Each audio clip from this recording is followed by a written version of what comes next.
नमस्कार, स्वागत है आपका आपके अपने channel your guide TV news में।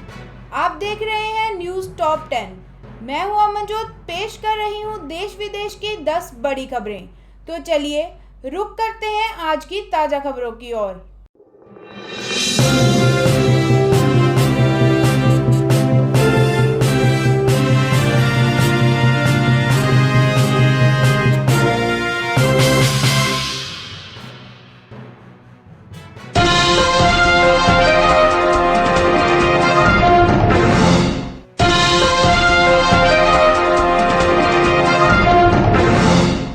रूस के साथ हुई 7 लाख से ज्यादा AK-47 203 राइफल की डील, 1 मिनट में दागती है 600 गोलियां।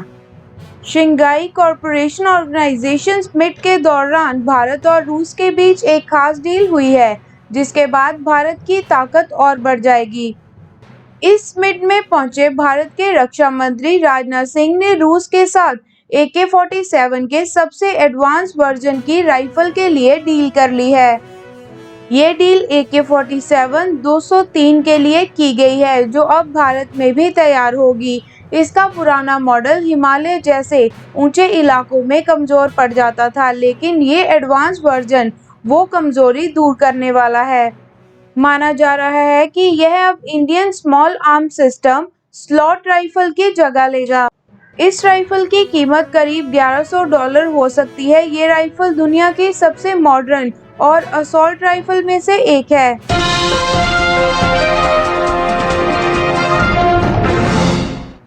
सुशांत सिंह राजपूत के केस में नारकोटिक्स कंट्रोल ब्यूरो ने शौविक चक्रवर्ती और सैमुअल मिरांडा को किया गिरफ्तार। नारकोटिक कंट्रोल्स ब्यूरो ने सुशांत सिंह राजपूत की मौत मामले में रिया चक्रवर्ती के भाई शौविक चक्रवर्ती और सैमुअल मिरांडा को गिरफ्तार किया है।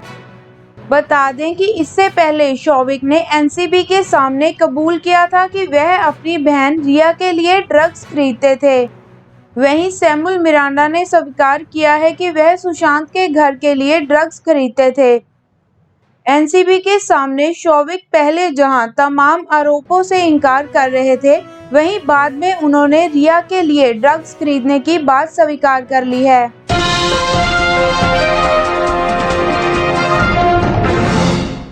कंगना रनौत ने कहा, किसी के बाप में दम है तो मुंबई आने से रोके, संजय राउत ने बताया मेंटल। कंगना रनौत का मुंबई को लेकर दिया गया बयान तूल पकड़ता जा रहा है। रिसेंटली उन्होंने कहा था कि उन्हें मुंबई पाकिस्तान अधिकृत कश्मीर जैसा लग रहा है। इस पर कई सेलिब्रिटीज ने कंगना के विरोध में ट्वीट किया है। कंगना ने शुक्रवार को कहा है कि वे 9 सितंबर को मुंबई पहुंच रही हैं, किसी के बाप में हिम्मत है तो रोक ले। इसी बात पर शिवसेना के सांसद संजय राउत ने कंगना को मेंटल कहा है।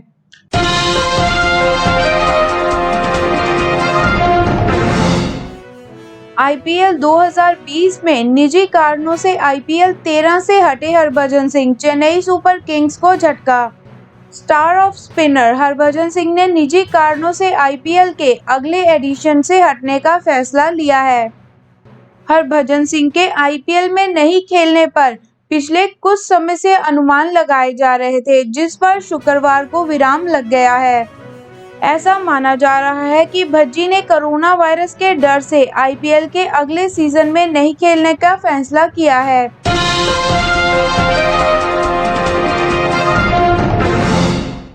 रूस से राजनाथ का चीन पर निशाना, शांति के लिए आक्रामक तेवर ठीक नहीं।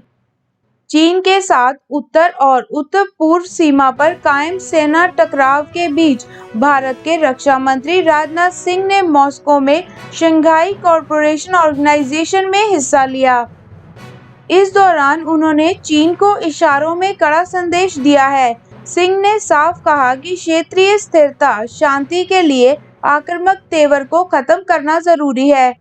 इस दौरान उन्होंने यह भी कहा कि भारत आतंकवाद की निंदा करता है और उन लोगों की भी जो इसका समर्थन करते हैं।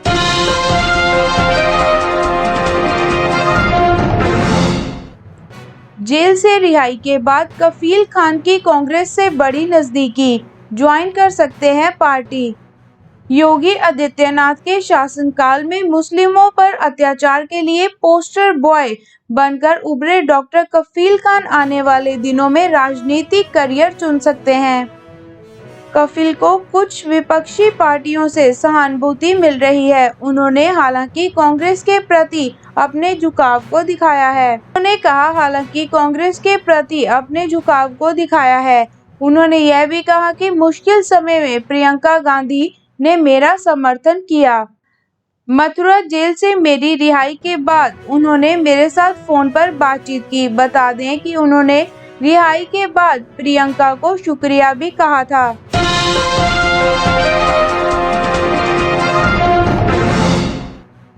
बिहार की यंग ट्रेनी आईपीएस को पीएम मोदी ने समझाया, टेक्सटाइल में धागे जोड़ते हैं, टेरर में धागे खोलते हैं। प्रधानमंत्री नरेंद्र मोदी ने शुक्रवार को आईपीएस प्रोबेशनर्स से बात की। देश की सेवा में शामिल होने जा रहे इन अधिकारियों को पीएम मोदी ने ट्रेनिंग प्रक्रिया से लेकर लोकतंत्र और योग तक की महत्वता समझाई। इसी दौरान उन्होंने आई ट्रेनी अधिकारियों से सांसद भी किया। उन्होंने इन अधिकारियों को सिंघम बनने से मना किया और कहा कि प्रेम का सेतु जोड़िए। पीएम मोदी ने बिहार कैडर की ट्रेनी आईपीएस तनुश्री को मद्देनजर अंदाज में टेक्सटाइल और टेरर का फर्क भी समझाया।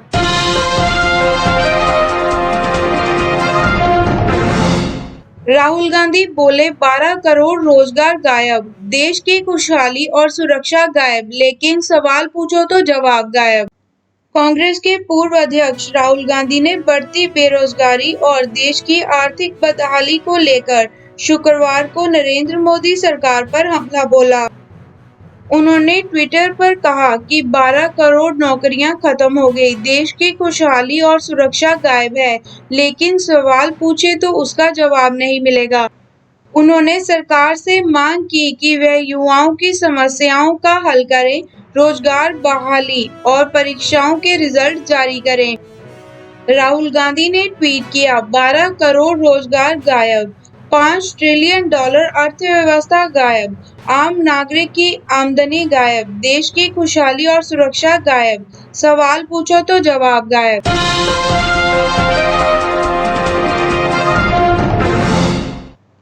मॉनसून सत्र में कोविड, चीन विवाद व इकोनॉमी को लेकर सरकार को घेरेगी कांग्रेस।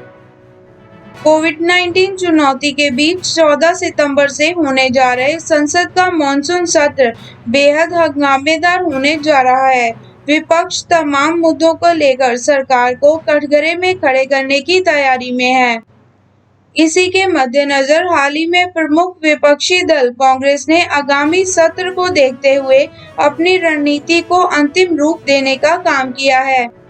कांग्रेस आगामी सत्र में इकोनॉमी, कोविड-19 से निपटने में सरकार की नाकामी, भारत-चीन तनाव को लेकर मूल रूप से केंद्र को घेरेगी।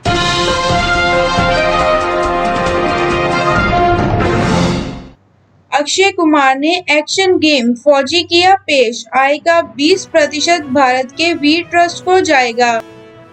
अभिनेता अक्षय कुमार ने शुक्रवार को ट्वीट किया, प्रधानमंत्री नरेंद्र मोदी के आत्मनिर्भर भारत अभियान का समर्थन करते हुए गर्व से एक action game fearless and United guards फौजी पेश कर रहा हूं। उन्होंने लिखा, गेम के जरिए खिलाड़ी हमारे सैनिकों के बलिदान के बारे में जानेंगे और इसकी शुद्ध आय का 20% भारत के वीर ट्रस्ट को जाएगा।